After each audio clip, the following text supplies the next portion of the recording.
여호와께서 자기의 백성을 크게 번성하게 하사 그의 대적들보다 강하게 하셨으며 또 그 대적들의 마음이 변하게 하여 그의 백성을 미워하게 하시며 그의 종들에게 교활하게 행하게 하셨도다. 그리하여 그는 그의 종 모세와 그의 택하신 아론을 보내시니 그들이 그들의 백성 중에서 여호와의 표적을 보이고 함의 땅에서 징조들을 행하였도다. 여호와께서 흑암을 보내사 그곳을 어둡게 하셨으나 그들은 그의 말씀을 지키지 아니하였도다. 그들의 물도 변하여 피가 되게 하사 그들의 물고기를 죽이셨도다. 그 땅에 개구리가 많아져서 왕의 궁실에도 있었도다. 여호와께서 말씀하신즉 파리때가 오며 그들의 온 영토에 이가 생겼도다. 비 대신 우박을 내리시며 그들의 땅에 화염을 내리셨도다. 그들의 포도나무와 무화과 나무를 치시며 그들의 지경에 있는 나무를 찍으셨도다. 여호와께서 말씀하신즉 황충과 수많은 메뚜기가 몰려와 그들의 땅에 있는 모든 채소를 먹으며 그들의 밭에 있는 열매를 먹었도다. 또 여호와께서 그들의 기력의 시작인 그 땅의 모든 장자를 치셨도다. 마침내 그들을 인도하여 은금을 가지고 나오게 하시니 그의 지파 중에 비틀거리는 자가 하나도 없었도다. 그들이 떠날 때에 애굽이 기뻐하였으니 그들이 그들을 두려워함이로다. 여호와께서 낮에는 구름을 펴사 덮개를 삼으시고 밤에는 불로 밝히셨으며 그들이 구한즉 메추라기를 가져오시고 또 하늘의 양식으로 그들을 만족하게 하셨도다. 반석을 여신즉 물이 흘러나와 마른 땅에 강같이 흘렀으니 이는 그의 거룩한 말씀과 그의 종 아브라함을 기억하셨음이로다. 그의 백성이 즐겁게 나오게 하시며 그의 택한 자는 노래하며 나오게 하시고 여러 나라의 땅을 그들에게 주시며 민족들이 수고한 것을 소유로 가지게 하셨으니 이는 그들이 그의 율례를 지키고 그의 율법을 따르게 하려 하심이로다. 할렐루야. 우리 개인이나 공동체가 과거를 돌아보는 목적이 있습니다. 과거의 역사를 돌아보는 목적은 주로 현재 지금 내가 아니면 우리 공동체가 어떤 상태일까를 좀 살펴보려고 과거하고 비교를 해봐요. 그렇게 비교가 되면 앞으로 그럼 우리는 어떻게 해야 될까를 계획을 세우게 됩니다. 그래서 우리는 역사를 되돌아보고 기억하는 것이 우리에게 참 중요한 부분입니다. 이때 우리가 또 우리가 누구인지 정체성을 확인할 수 있어요. 그리고 그것을 확인할 때 내가 무엇을 하고 무엇을 지켜야 되는지, 내가 어떤 존재인지, 우리가 어떤 공동체인지를 깨달을 수 있는 아주 중요한 일인 겁니다. 이거. 그래서 오늘 우리가 계속 묵상하고 있는 시편 105편의 시인 다윗은 이스라엘의 역사의 과거를 되짚어 보면서 역사를 되돌아보면서 이렇게 노래하는 이유는 목적이 딱 하나예요. 이스라엘이라는 이 나라가 하나님 백성이다라는 정체성을 확인을 하고 우리가 어떻게 해 나가야 될까를 찾고 싶었던 거예요. 우리도 오늘 이 본문 말씀을 묵상하면서 우리의 과거를, 나의 과거를 한번 되돌아보는 시간이 앞으로 있었으면 좋겠어요. 그러면 나는 누구인지, 지금 내가 무엇을 하고 있는지, 앞으로 내가 어떻게 살아가야 될지를 찾아갈 수 있기 때문에. 먼저 오늘 본문 24절에서 36절은 이스라엘은 역사를 기억하는 민족이 되어야 된다. 하나님이 이스라엘의 흥망성쇠를 결정하셨어요. 이스라엘은 애굽에서 마치 과일나무의 열매처럼 정말 노예임에도 불구하고 엄청나게 번성해 갔습니다. 노예임에도 불구하고. 그 삶이 녹록지 않고 정말 핍박을 받을 때도 많이 있었음에도 불구하고 엄청나게 성장을 해 갔어요. 이 모든 것이 하나님의 계획하심이었어요. 지금 와서 돌아보니까, 역사를 돌아보니까. 그런데 이런 이스라엘의 성장을 못마땅하게 여긴 애굽이 정말 교활한 방법으로 정말 방해를 많이 했지만 하나님이 이스라엘을 한 민족으로 나라로 성장시키는 이 계획을 막을 수가 없었어요. 그래서 사무엘상 2장 7절에 보면 이렇게 기록하고 있습니다. 여호와는 가난하게도 하시고 부하게도 하시며 낮추기도 하시고 높이기도 하신다. 이렇게 기록하고 있어요. 이 고백처럼 이스라엘이 번성하는 것은 오직 하나님의 계획하심 속에서 일어난 일이다. 여러분, 이 이스라엘이 노예 생활을 하면서도 애굽에서 크게 성장하는 모습을 보면서 우리가 깨닫는 것은 이렇게 한 인생이, 한 민족의, 가족의 공동체가 성장하거나 망하는 것이 하나님 손에 달렸구나. 이것을 우리가 깨달아야 됩니다. 그리고 한 걸음 더 나가서 하나님 손에 달렸다는 것을 내가 알면서도 여전히 내가 지금 내 손으로 뭔가 해보려고 내 삶을 변화시켜 보려고 내 힘 가지고 해보려고 발버둥 치는 어리석은 삶을 내가 혹시 살고 있지는 않은가? 이것까지 살펴야 돼요. 묵상을 해야 돼요.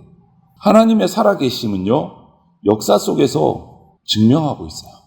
이스라엘이 출애굽 당시에 하나님께 받은 은혜를 오늘 다윗은 이 시에서, 오늘 본문에서 하나하나 일일이 열거를 하고 있습니다. 한번 보십시오. 모세와 아론을 보내셔서 이스라엘을 출애굽 시키신 것도 하나님이 하시니, 그리고 표적과 징조를 행하신 것도, 광야 가운데 행하신 것도 하나님이 하시니, 또 여호와께서 말씀하신 그 기이한 일들이 광야에서 계속 일어났고, 애굽의 장자를 치시고 출애굽 시키신 것도, 애굽이 두 손 들고 빨리 나가라 항복하게 한 것도 역시 하나님이 하시니, 이스라엘이 한 것은 하나도 없고 전부 하나님이 하신 것이다. 과거를 돌아보니까 그렇더라. 역사가 유익한 것은요, 기억하는 겁니다. 우리가 기억하는 것. 과거에 내 삶이 이랬었지, 우리 교회가 이랬었지, 이것은 기억하는 것이 유익한 거예요. 아픈 기억도 있을 것이고, 정말 자랑스러운 기억도 있을 것이고, 정말 다양한 역사의 기억들이 있을 거예요. 그렇지만 아프든 달콤하든 기억을 해야 우리가 그 가운데서 역사하셨던 하나님을 발견할 수 있어요. 그런 역사 속에서 하나님의 역사하심을 놓치고 실수했던 우리를 발견할 수가 있어요. 그래서 그런 것들을 기억해야 지금 내가 이렇구나, 앞으로 이렇게 해야 되겠구나를 살펴볼 수 있는 거예요. 그래서 역사는 기억해야 됩니다. 그래야 우리가 성장할 수 있습니다. 그래서 이스라엘은 역사를 기억하는 민족이 되어야 되는 거예요. 우리는 나의 인생을 기억하는 사람이 존재가 되어야 됩니다. 그래야 하나님의 은혜를 기억할 수 있어요. 그리고 두 번째로 37절, 38절에서 이스라엘은 하나님의 인도로 애굽에서 나온 민족이다 라는 것을 깨달아야 돼요. 이스라엘은 자신들이 애굽에서 구원받은 민족이다 라는 것을 기억을 해야 돼요. 그들은 애굽에서 누릴 수 있는 혜택들을 거부하고 광야로 나온 민족이에요. 하나님은 이스라엘이 애굽 사람들에게서 전리품, 은금을 취해가지고 받아가지고 나오게 하셨어요. 37절의 기록을 보니까. 그리고 애굽 사람들이 이스라엘을 두려워하게 하셔서 이스라엘이 빨리 떠나가라고, 떠나는 것을 기뻐하게 하셨어요. 38절에 기록하고 있어요. 그리고 이제 광야로 나온 이스라엘 백성은 다시는 애굽으로 돌아갈 수 없게 됐습니다. 왜? 하나님이 이스라엘을 위해서 애굽을 치셨기 때문에. 이제 이스라엘은 다시는 애굽으로 돌아가도 환영받을 수가 없어요. 돌아갈 수가 없는 거예요. 하나님의 인도하심으로 출애굽했어요. 여러분, 하나님의 백성은 애굽의 힘을 의지해서는 안 됩니다. 애굽의 힘을 의지해서. 오직 하나님만 믿고 의지하고 따라가야 돼요. 우리도 마찬가지입니다. 우리 삶의 모든 영역에서 세상의 방식을 버리고 오직 하나님만 따라가야 우리가 바른 삶을 살 수 있습니다. 하나님이 나를 인도하시는 분이시구나 하는 것을 인정해야 돼요. 이스라엘은 하나님이 우리를 출애굽시키셨구나 하는 것을 인정해야 돼요. 또 39절에서 42절을 보면 이스라엘은 하나님의 보호를 받으면서 살아온 민족이다 라고 노래하고 있어요. 이스라엘이 광야에서 구름기둥, 불기둥으로 보호받고 인도받았어요. 39절에 그것을 기록하고 있어요. 또 메추라기와 만나를 보내주셔서 자신들은 농사 짓지도 않았지만 먹고 살았어요. 광야 40년을. 40절에 기록해요. 목마를 때는 반석에서 물을 내주셨어요. 그 물이 그냥 찔끔찔끔 주시는 물이 아니고 그 메마른 광야에 강이 생길 정도로 엄청나게 충분하게 부어주셨다라고 노래하고 있어요. 41절에.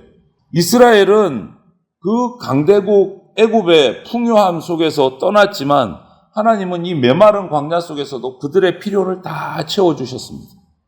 그래서 다윗은 42절에 하나님이 거룩한 말씀과 아브라함의 약속을 기억하셔서 우리를 이렇게 보호해 주셨다라고 그 과거의 역사를 기억하면서 노래하고 있는 거예요. 하나님께서 아브라함에게 하셨던 약속을 지키셨구나라고 노래하는 거예요. 지금 다윗이 와서 과거의 조상들을 돌아보니까 하나님이 하나같이 다 해주신 거다라고 과거를 돌아보면서 지금 노래하는 거예요. 고백하는 거예요. 이처럼 하나님의 백성은요, 하나님이 약속하신 말씀을 붙들고 믿고 하나님의 공급하심으로 살아가야 됩니다. 그게 우리의 현재가 돼야 돼요. 정치, 경제, 직장이나 사회가 우리를 다 먹이고 보호한다. 아닙니다. 하나님이 우리를 보호하시고 우리 모든 필요를 일용할 양식을 채우신다라는 것을 우리가 믿어야 돼요. 예수님은 우리가 하나님 나라와 그 의를 구할 때 모든 것을 다 채우신다라고 마태복음 6장 33절에 약속하셨어요. 우리는 이스라엘은 하나님의 보호하심을 받아온 민족이에요. 지금도 그렇고 앞으로도 그럴 겁니다. 마지막으로 한 가지 더 43절부터 45절을 보면 이스라엘은 예배하며 온 땅을 다스려야 될 민족이다 라고 노래하고 있어요. 이게 무슨 말이냐면 다윗은 이스라엘의 사명이 뭐냐를 이렇게 표현합니다. 사명을 노래하면서 마무리하는데 이스라엘의 사명은 43절이에요. 이스라엘은 즐겁게 노래하면서 애굽을 나온 민족이다 라고 찬양해요. 이것은 뭐냐? 세상적인 가치관을 떠나서 하나님의 말씀을 믿으면서 찬송하고 의뢰하는 삶을 살아가야 된다라는 거예요. 그게 하나님께 택함받은 백성의 사명이다. 그것이 하나님이 기뻐하시는 일이다. 하나님은 이스라엘을 예배하는 민족으로 세우셨어요. 그리고 온 땅을 다스리는 민족으로 세우셨어요. 그게 44절의 말씀이에요. 하나님은 에덴 동산을 지으신 후에 아담에게 그 에덴 동산을 다스리게 하셨잖아요. 맡기셨잖아요. 그리고 우리 사람들에게 이 땅을 정복하고 다스리라 말씀하셨잖아요. 우리에게 주신 사명이에요. 인간에게 주신 사명. 이스라엘에게 기업으로 주신 땅, 그 민족들을 다스리게 하시고 그 민족들이 이스라엘을 통해서 하나님을 알게 하고 하나님의 율례와 율법을 따라서 살아가도록 하신 거예요. 그게 이스라엘에게 하나님이 택한 백성에게 주신 사명이다라고 다윗은 노래하고 있어요. 그것이 45절 말씀이에요. 오늘 우리에게도 똑같이 적용됩니다. 우리도 예수 그리스도의 본을 따라서 세상을 다스리는 자로 부름받은 사람이 그리스도인입니다. 우리예요. 그러므로 우리는 우리 삶을 통해서 하나님의 영광을 세상에 드러내야 됩니다. 다른 걸 드러내는 게 아니고 하나님의 영광을 드러내야 돼요. 그래서 세상이 저를 통해서 여러분들을 통해서 우리 교회를 통해서 하나님을 알고 고백하게 하는 그 사명을 우리가 감당해야 돼요. 사람들이 우리 교회를 보고 우리 성도들을 보고 나를 보고 손가락질하게 하면 안 돼요. 그거는 하나님의 영광을 가리는 일입니다. 하나님은 우리에게 요구하고 계신 게 있어요. 이스라엘에게 하셨던 것과 똑같아요. 너희가 누군지 기억하고 내가 어떤 사명을 맡겼는지 기억하라. 여러분 누구십니까? 하나님께서 여러분에게 어떤 사명을 맡기셨습니까? 기억하고 계십니까? 우리는 각자에게 묻고 답을 찾아야 되고 그대로 살아야 돼요. 그것이 다윗이 오늘 본문에서 과거에 했던 일들을 낱낱이 일일이 열거를 하면서 하나님을 찬양하는 이유가 바로 거기 있어요. 역사를 기억하고 지금 내가 어떻게 살고 있는지 반성하고 앞으로 내가 어떻게 살아가야 될지를 계획하라. 우리는 예수님의 십자가 언약을 통해서 하나님의 백성이 된 사람들이 저와 여러분들입니다. 우리 삶의 모든 영역 가운데서 예배해야 돼요. 뿐만 아니라 일상의 삶을 살아갈 때 나는 그리스도인이야. 나는 하나님의 영광을 드러내는 삶을 살아가야 돼. 이것을 절대로 잊으시면 안 됩니다. 말 한마디, 행동 하나하나, 나의 마음 씀씀이 모든 것을 통해서 내가 그리스도인이라는 게 드러나야 되고 하나님의 영광이 나타나야 됩니다. 그것이 우리에게 주신 하나님의 은혜고 우리에게 주신 사명입니다. 이것을 우리가 기억하고 이런 사명을 주신 하나님을 찬양하면서 오늘 하루도 승리하는 삶을 살아가는 그리스도인들이 다 되시기를 주님의 이름으로 축원을 드립니다. 아멘.